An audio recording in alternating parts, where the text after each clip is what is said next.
Hello, good morning students. मैं निकेश कुमार स्वागत करता हूं आपका अपने channel JMS teaching centre Jamui में। तो आशा करता हूं आप लोग अच्छे होंगे।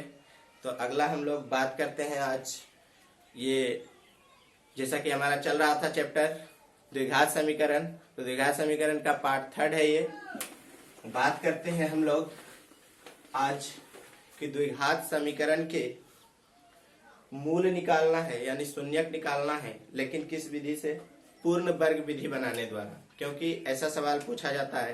तो देखते हैं हम लोग पूर्ण वर्ग करके द्विघात समीकरण का क्या निकालना है, हल निकालना है। किस तरह से? वर्ग पूर्ण करके द्विघात समीकरण का हल क्या है? पूर्ण वर्ग करके द्विघात समीकरण का हल। तो इसको हम लोग कह सकते हैं solution of A quad equation. लिख दीजिए इक्वेशन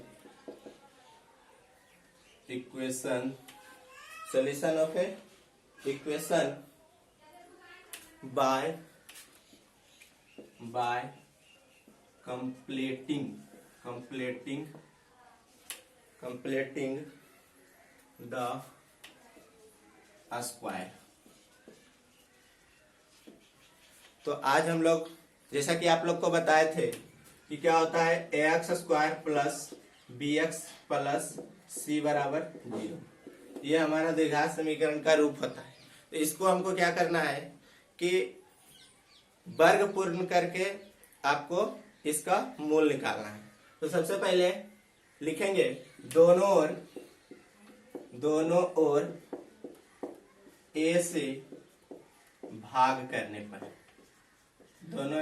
दोनों ओर a से भाग करने पर तो आपका प्राप्त होगा x स्क्वायर बटे b बटे ax प्लस c बटे a बराबर 0 में भाग दीजिएगा। a से तो क्या होगा? 0 ही होगा। तो इस प्रकार से देख रहे हैं कि अलग अलग पद में क्या किए हैं, a से भाग दे दिए। अब यहाँ पे ध्यान देना है आपको कि इस दोनों टर्म को a प्लस बी या a माइनस बी का होल स्क्वायर पर बैठाना है। किस प्रकार से? a प्लस बी या a माइनस बी पे। तो हम यहाँ बात करते हैं, आप जानते हैं a प्लस बी का होल स्क्वायर बराबर क्या होता है? a square plus b square plus 2ab। तो यहाँ पे हम बात करें a का स्क्वायर मतलब x का स्क्वायर को हम लिख सकते हैं, एक्स स्क्वायर को एक्स का स्क्वायर लिख सकते हैं, प्लस यहाँ पे लाना इस पद को आपको लाना है 2ab।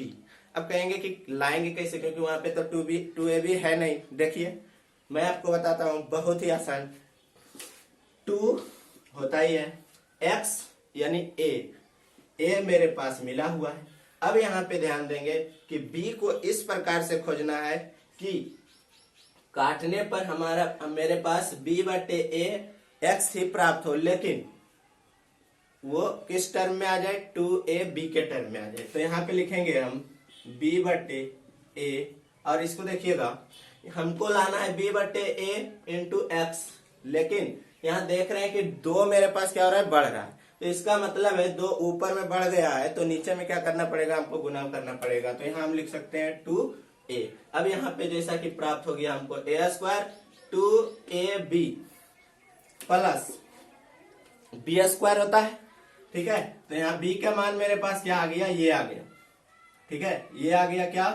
b बटे 2a। तो यहाँ पे b बटे 2a का होल स्क्वायर चाहिए हमको, तभी होगा a square plus 2ab plus b square. अब देखिएगा ये बी स्क्वायर मेरे पास था नहीं, हम अपने से क्या किए? लिखे। क्यों? क्योंकि यहाँ पे हमको लाना था a प्लस बी के होल स्क्वायर के रूप में, तो नहीं था तो क्या किए हैं? जोड़े हैं। अब मैथ में नियम होता है कि जितना आप जोड़ेंगे उतना क्या करना पड़ेगा? आपको घटाना भी पड़ेगा।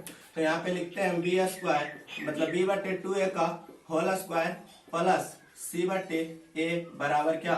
0 लिख सकते हैं। अब यहाँ पे देखिए इतना को आप क्या लिख सकते हैं? x प्लस b बटे 2a का होल स्क्वायर, क्योंकि a 2ab plus b square को लिख सकते हैं a प्लस बी का होल स्क्वायर। अब इधर आ जाइए, इसको क्या कर रहे हैं? सारा को उधर ले जा रहे हैं। तो देखिएगा यहाँ पे लिखेंगे हम बी स्क्वायर बटे 4a², ये कहां से आया, ये वाला, ठीक है, और माइनस c/a, क्योंकि इधर प्लस में था उधर माइनस में, ये माइनस में था तो बराबर के उस पार ले गए तो क्या हो गया, प्लस में, ठीक है। अब भिन्न के जोड़ कर लीजिए, तो b/2a का होल स्क्वायर बराबर यहाँ पे एलसीएम लेंगे तो क्या होगा 4a²। अब देखिएगा b² माइनस a से कट गया तो 4a बचा, 4a इंटू सी करेंगे तो 4ac बचेगा। अब यहाँ पे x² है, सिर्फ अगर हम इतना को रखें यानी स्क्वायर को उधर ले जाए तो प्लस माइनस में जाता है, हमारा मान क्या होगा b² minus 4ac but 4a²। यहाँ से आपको प्राप्त होगा क्या, x प्लस b/2a बराबर plus minus root under b² minus 4ac। अब बट यहाँ देखिएगा 4 का वर्गमूल कितना होता है, 2 होता है, a² का क्या लिखेंगे, a लिखेंगे। तो इस प्रकार से हमारे पास प्राप्त क्या हो गया है। अब यहाँ से देखिए इधर लिखते हैं, हम लिख रहे हैं x प्लस b/2a बराबर, यहाँ प्लस माइनस मेरे पास प्राप्त हुआ है b² माइनस 4ac बटे 2a। इसको उधर ले जाइए तो क्या मिलेगा आपके पास, minus b/2a plus minus b² minus 4ac बटे 2a।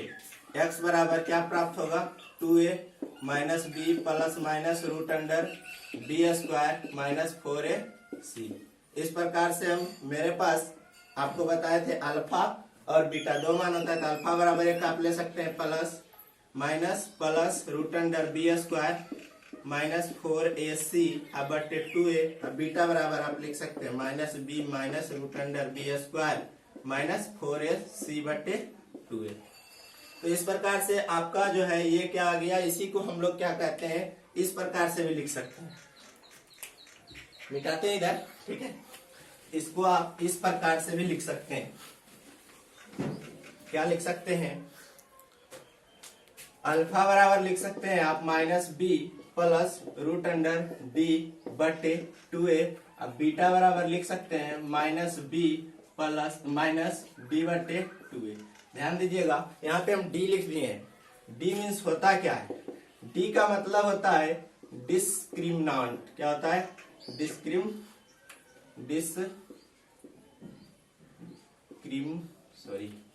यहाँ देखेंगे DISCRI डिस्क्रिमिनांट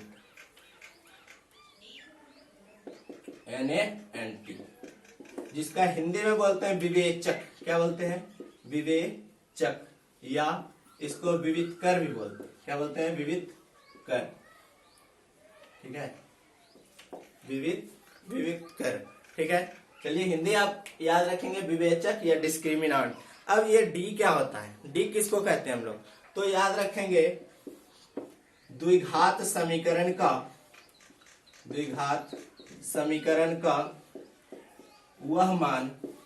वह मान जिस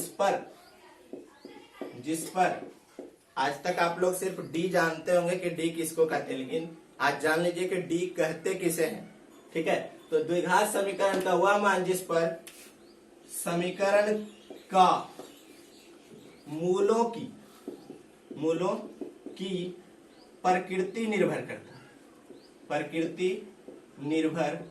करता है, उसे क्या कहते हैं हम लोग, उसे विवेचक कहते हैं। क्या कहते हैं, विवेचक कहते हैं, ठीक है। तो यहाँ पे डी का फॉर्मूला होता है हमारे पास क्या, b² माइनस 4ac, ठीक है।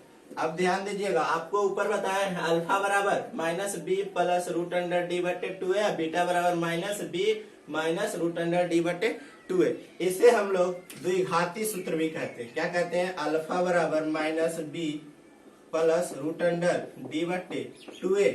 अब बीटा बराबर क्या बताएं, minus b minus root under D बटे 2a। इसे हम लोग द्विघाती सूत्र भी बोलते हैं। क्या कहते हैं, द्विघाती, या इसे एक और नाम बोलते हैं श्रीधराचार्य सूत्र। क्या बोलते हैं, श्रीधराचार्य सूत्र। तो क्लियर है यहाँ तक, ठीक है। अब इस पर सवाल आपको किस तरह से पूछा जाएगा, तो यहाँ पे हम थोड़ा सा एक और देख लेते हैं कि अभी आपको बताया कि डी का मान क्या होता है, कि वह होता है जिस पर मूलों की प्रकृति निर्भर करता है। अब ये बात आ रहा है कि मूल की प्रकृति अलग अलग होता होगा, तभी इस तरह से कहा गया है कि डी का मान क्या होता है, तो जिस पर मूलों की प्रकृति निर्भर करता है उसे ही क्या कहते हैं हम लोग, विवेचक या डिस्क्रिमिनांट कहते हैं। तो देखते हैं डी का प्रकृति मतलब डी का कौन कौन सा मान हो सकता है। तो हम लोग अभी बात करेंगे डी के प्रकृति के बारे में, ठीक है। तो अगर डी की बात करें तो अभी आपको बताएं कि डी का क्या होगा, कुछ ना कुछ मान होगा, डी का मान होगा। अब ध्यान दीजिएगा कि कोई भी चीज का मान इसका तीन मान हो सकता है। कैसे कि अगर हमें है तो किसी के क्या हो सकते हैं, या तो पूरा बराबर हो सकते हैं, या उससे क्या हो सकते हैं, छोटा हो सकते हैं, या उससे बड़ा। कोई भी चीज के लिए आप तीन कंडीशन फॉलो कर सकते हैं। जैसे अगर डी की बात करें तो डी एक बार बराबर हो सकता है जीरो के, या डी बड़ा हो सकता है जीरो के, या डी छोटा हो सकता है जीरो से।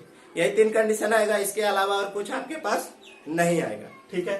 तो हम बात करते हैं कि यदि डी बराबर हो जाए क्या, जीरो के, डी बराबर जीरो हो तो मूल मतलब आपको शून्यक बोले थे जिसको अल्फा और बीटा से डिनोट करते हैं। तो यदि डी बराबर जीरो हो तो मूल वास्तविक तो होगा ही, लेकिन वास्तविक और समान होगा, ठीक है, वास्तविक और समान होगा। क्यों? क्योंकि आपको सूत्र बताए थे अभी, अल्फा बराबर minus B minus plus root under D बटे 2a, और एक बताए थे minus B minus root under D बटे 2a। अब देखिएगा यहाँ पे एक प्लस में है डी और एक है माइनस में। अब डी का मान मेरे पास क्या आ रहा है, शून्य आ रहा है। अब उसको जोड़े या घटाएं, बात क्या हो जाएगा, बराबर हो जाएगा। तो इसलिए अल्फा तथा बीटा बराबर, एक सूत्र याद रख लेंगे यहीं पे कि दोनों समान होगा, तो अल्फा और बीटा दोनों क्या होगा, सेम होगा। यानी ऐसे कह सकते हैं अल्फा बराबर बीटा, तो यहाँ पे आ जाएगा मेरे पास माइनस बी बटे 2। डायरेक्ट ये फॉर्मूला बन गया, कोई दिक्कत। अगला दूसरा कंडीशन हो सकता है कि डी जो है बड़ा हो जाए क्या से, शून्य से। डी क्या हो जाए, बड़ा हो जाए शून्य से। तो आप कहेंगे यदि डी बड़ा हो जीरो से तो मूल क्या होगा, वास्तविक और ओ समान होगा। क्या होगा, ओ समान, मतलब अलग अलग होगा, कोई दिक्कत नहीं। आगे बढ़ते हैं, तीसरा कंडीशन याद रखेंगे, यदि डी छोटा हो जाए जीरो से तो होता क्या है कि ऋणात्मक मान का वर्गमूल हमेशा ऋणात्मक होता है, इसलिए तो मूल जो है वो क्या होगा, कह सकते हैं हम लोग ओ वास्तविक होगा, मतलब नहीं निकलेगा, ओ वास्तविक होगा। क्या होगा, ओ वास्तविक होगा। तीनों कंडीशन याद रखेंगे। पहला में क्या बताया, यदि डी का मान जीरो आ जाए तो मूल वास्तविक और समान होगा, अर्थात अल्फा और बीटा का मान डायरेक्ट एक बार में आप निकाल सकते हैं माइनस बी बटे 2a। ये भी क्या है आपको पहले बता चुके हैं। अब अगर डी जीरो से बड़ा हो जाए तो मूल वास्तविक लेकिन ओ समान होगा। और तीसरा कंडीशन याद रखेंगे कि डी अगर जीरो से छोटा हो जाए तो मूल ओ वास्तविक होगा, मतलब मूल नहीं निकलेगा, ऐसे कह सकते हैं। क्लियर है? आगे बढ़ते हैं हम लोग। तो इस पे एक सवाल देख लेते हैं, ठीक है, कि किस प्रकार से आपको प्रश्न पूछा जाएगा। तो सबसे पहले एक उदाहरण लेते हैं हम लोग।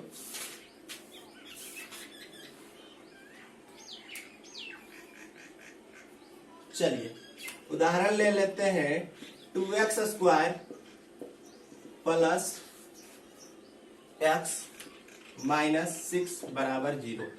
ठीक है, इसको हमको क्या करना है, द्विघाती सूत्र का प्रयोग करके आपको क्या निकालना है कि मूल निकालना है। ठीक है, तो सबसे पहले हम लोग a b c चुन लेते हैं। तो इसको तुलना करेंगे ax square plus bx plus c से। तो देखते हैं हमारे मेरे पास क्या आ रहा है कि a बराबर 2 आ रहा है, b बराबर क्या आ रहा है, तो x से x बराबर हो गया, तो b बराबर यहाँ नहीं कुछ तो हुआ नहीं, और c बराबर क्या आ जाएगा -6। तो यहाँ पे d पहले निकालेंगे क्योंकि मूल का प्रकृति भी बता देते हैं साथ साथ। तो d बराबर फॉर्मूला क्या होता है, b स्क्वायर माइनस 4ac। क्या होता है, d बराबर b स्क्वायर माइनस 4ac, क्योंकि d का जरूरत पड़ेगा वहां हमारे पास। तो यहाँ पे निकाल लेते हैं, b का मान 1 का स्क्वायर माइनस 4 इंटू a का मान 2 और c का मान -6 है।